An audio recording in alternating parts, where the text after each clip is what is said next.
Let's look at the difference between techniques and principles driven hypnotherapy sessions. So if you have studied hypnotherapy, you will probably have learned some of the techniques. Some are the induction, the deepeners, the regression, and of course, you probably have learned how to read out the script, how to write a script, how to create an audio.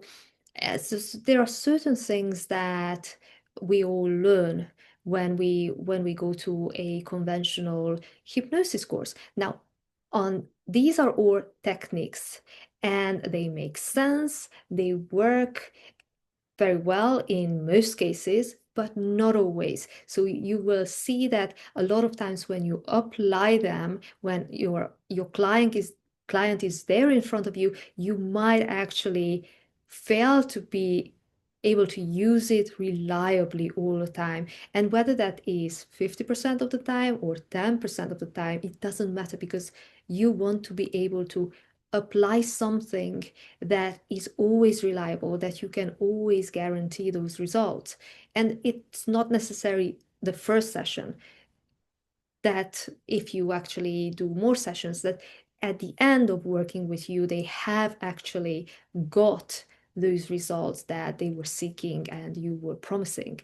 So principles, on the other hand, are what are beneath the techniques. So all techniques are actually based on principles, which is why when in ACH we use principles because they are a lot more flexible.